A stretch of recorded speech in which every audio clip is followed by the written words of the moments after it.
All right, Pops, everyone is looking at you. You sold cars for 43 years. You were a sales manager, and you are going to demystify for us why do those salespeople always say, let me go talk to my manager? Who are you? Why should we listen to you? And can you help us understand that? Well, I spent 43 years in retail automotive, starting as a salesperson, working my way up to a general manager and salesman. I pretty much did it all at the dealership. And when a salesperson is presenting numbers to the customer, you have to remember that the salesperson doesn't have any real authority.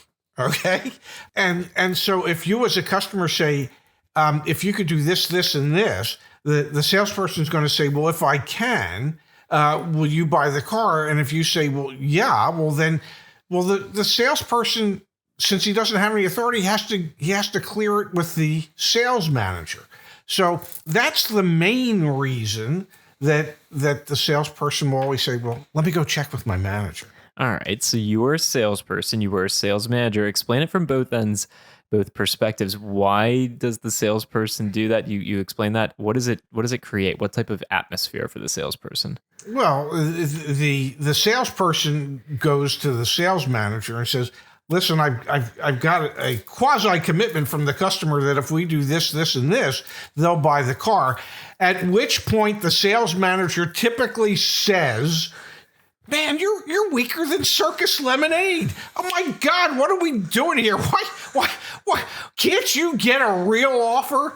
So the poor salesman just feels like he's about to get beat up when he goes into the sales manager's office, and in most cases he is. And the sales manager is trying to create this atmosphere where he wants to challenge the salesperson to go out there and get more money from the customer. So if the salesperson comes in and he says this, and this, the sales manager said, I'll tell you what I'll do. I'll do this. If I can't do that, this is what will do, and go out. Now go get the customer to agree to this.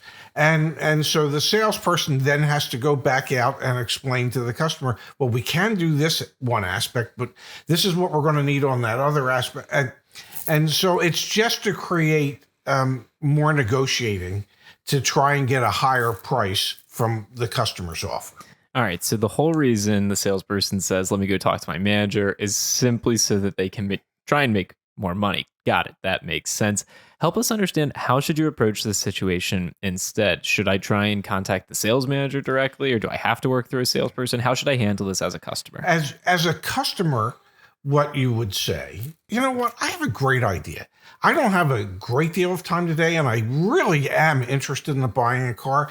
Would it be possible for me to just, I don't know, sit down and chat with your sales manager so we can iron this out? So there won't have to be all that back and forth where you're going to tell me one thing, I'm going to tell you something else. Then you're going to say, well, let me go talk to my sales manager again. And you're going to run off and I don't know, maybe smoke a cigarette, have a cup of coffee, say to the sales manager, can you either bring him out here, okay, so we can have a conversation, or can we make arrangements for me to go into his office and we'll just hammer out all the details and get this done? Can we do that? So, Dad, is it true that in some dealerships, the salespeople don't even have pricing authority at all? Like, they have to go to the sales manager, or sometimes called the desk manager, to get pricing? Is that another reason this exists? It's just like, yeah, literally most salespeople have no authority whatsoever other than to help the customer select a vehicle and then take a demo drive in the vehicle. And that's the authority that the salesperson has. They don't have any authority when it comes to pricing, when it comes to payments, when it comes to any of that. Now, there are some dealerships where the salespeople actually do have that authority. And as the customer, you are now dealing with somebody that can say yes or no to whatever these proposals you might make are.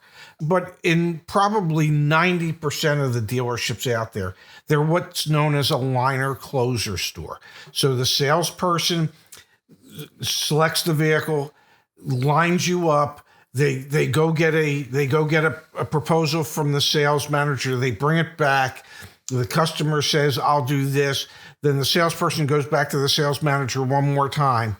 And then They come back with the closer. The salesperson at that point doesn't even have the authority to sit down and close the deal with you. There's a separate individual who's a strong closer, strong as an ox, who's going to come out and he's going to push you a little further and finally get you to say yes.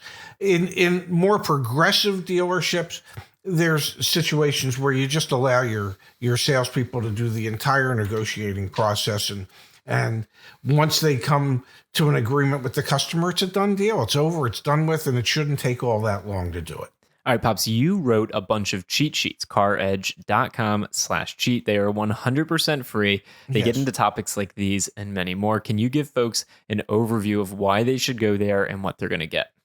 Well, it's going to give you an idea as to what is going to be said to you. The word tracks coming from the salesperson or the sales manager, and your word tracks back to get what it is that you're trying to get. You have to remember, sales is a game of persuasion, okay? And it's who can persuade the other more. So you want to understand, you need to understand the word tracks that they're going to use to try to persuade you to do something or get information out of you that they deem they need in order to make a deal. You're going to want to learn word tracks so that you can keep all that information close to your vest so that you can work the dealer for the things that you need, that you desire. So the cheat sheets helps you with that. It helps level the playing field, and it gives you some idea as to what to expect from the customer, from the salesperson or the sales manager when they're having conversations with you. And as someone said, it's free. And if it's free, it's for me. All right, go check it out, caredge.com/cheat. Pops, thanks for breaking down the insanity that is buying a car. Yeah, and it truly is.